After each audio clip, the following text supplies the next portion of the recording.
Monsieur le Président, mes chers collègues, on a entendu beaucoup de choses, quelquefois surprenantes. Nous sommes dans une période de crise et face à une situation dantesque de nos finances départementales, les choix budgétaires opérés par l'exécutif permettent véritablement de mesurer le courage politique, la responsabilité politique, notamment vis-à-vis de la population, et enfin, la capacité d'agir, laquelle va bien sûr avec la volonté d'agir. Les propositions que vous nous faites, Monsieur le Président, les réponses que vous apportez ne sont vraiment pas, hélas, à la hauteur des problèmes posés ni des enjeux de ce département que vous avez rappelés pour partie. Je suis en vérité atterré par le fait que vous osez dire que ce budget répond aux exigences sociales d'aujourd'hui et prépare les investissements de demain. Ce sont vos propres paroles. Ce n'est pas possible d'entendre cela. Ce n'est pas exact. C'est archi faux.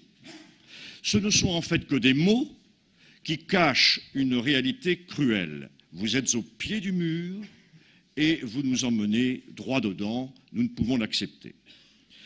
Vous ne répondez pas aux exigences sociales, disais-je. Sous une apparence de les régler, vous créez en fait les conditions pour accentuer les difficultés, certes on pourrait dire à l'insu de votre plein gré. Je vous l'accorde. Alors qu'en pensez? Par ailleurs, vous ne favorisez pas les investissements de demain puisque les rationalisations que vous dites effectuer ne permettent pas de dégager les marges de manœuvre suffisantes. Vous savez très bien qu'il faut aller plus loin, mais votre réponse, c'est toujours une attitude horrifiée. L'autre jour, vous avez eu cette attitude devant moi à chaque fois que je vous en parle ou que nous vous en parlons. Je constate par ailleurs que vos alliés communistes, que vous avez, ils l'ont indiqué, ont signalé que vous avez augmenté les impôts d'environ 30% depuis 5 ans. Vous proposez, on l'a dit, de ramener le taux aujourd'hui de 7,5 à 5,9 à partir de 10%, si j'ai bien compris, qui était envisagé. C'est toujours insupportable. J'ai eu l'occasion de le dire à maintes reprises. Je constate aussi que le 1,6 milliard, devenu quasiment 2 milliards d'euros, tant espéré de l'État d'ailleurs, dirigé par vos amis, n'est toujours pas arrivé. Il n'arrivera d'ailleurs jamais, nous le savons tous.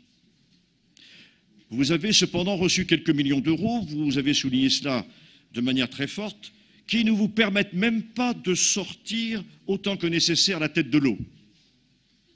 Un peu d'oxygène de temps en temps, c'est tout. L'asphyxie, hélas, arrivera à un moment donné. Vos alliés communistes, comme d'habitude, ont menacé de ne pas voter ce budget. Ils l'ont dit il y a quelques instants encore. Comme d'habitude, vous avez pourtant fait des concessions dans des réunions qui ont été d'ailleurs saluées par notre ami Emmanuel Constant. Et comme d'habitude, vous allez encore faire des concessions tout à l'heure, après une pause certainement, pour obtenir leur vote. Et on recommencera, comme d'habitude, dans la démagogie, l'irresponsabilité et la fuite en avant. C'est terrible, c'est insupportable.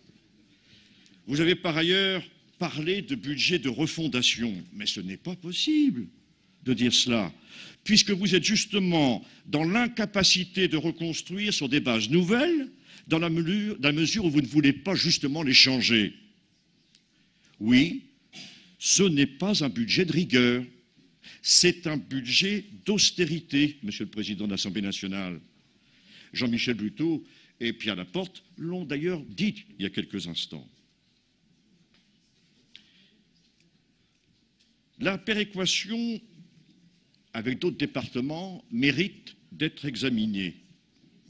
Emmanuel Constant fonde beaucoup d'espoir, il l'a dit tout à l'heure, sur l'acte 3 de la décentralisation.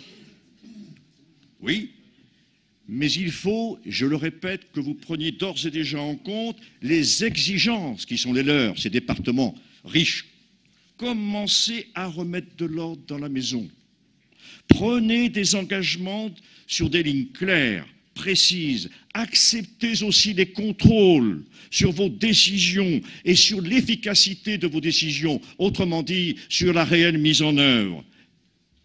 À ce moment-là, ce sera peut-être possible. Si j'étais à leur place, c'est ce que je ferais.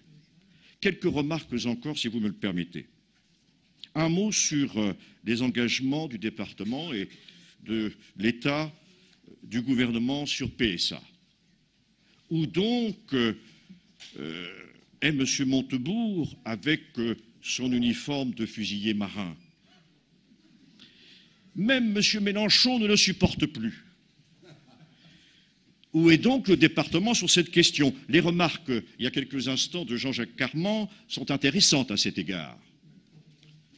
Cher Pierre Laporte, il n'est pas là, vous lui répartirez mes propos.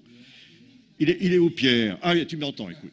Alors, cher Pierre, ce n'est pas de la faute de l'Europe si nous en sommes dans une situation comme celle-là, si nous sommes dans une situation préoccupante. C'est, de mon point de vue, parce qu'il n'y a pas eu suffisamment d'Europe. Singulièrement, et le président de l'Assemblée nationale l'a évoqué il y a quelques instants, dans les domaines économiques et sociaux. Il y a beaucoup à faire dans ces domaines-là, de mon point de vue. Emmanuel Constant, dans la construction du budget, tu as indiqué qu'en définitive, il s'agissait d'une construction collégiale. Mais ce que je constate, Emmanuel, c'est que le résultat, en définitive, n'est pas partagé, à entendre nos collègues communistes. Et pourtant, Gilles Garnier, au nom de ses collègues, a souligné la constance de l'attitude de la majorité socialiste.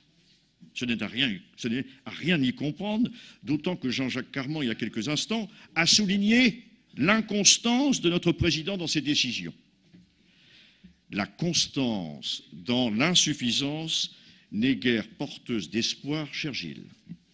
Monsieur le Président de l'Assemblée nationale, je vais conclure, renversons les choses, mais pas toutes les tables, pour reprendre votre expression, et faisons-le de manière non violente. Je vous remercie. Claude Capillon.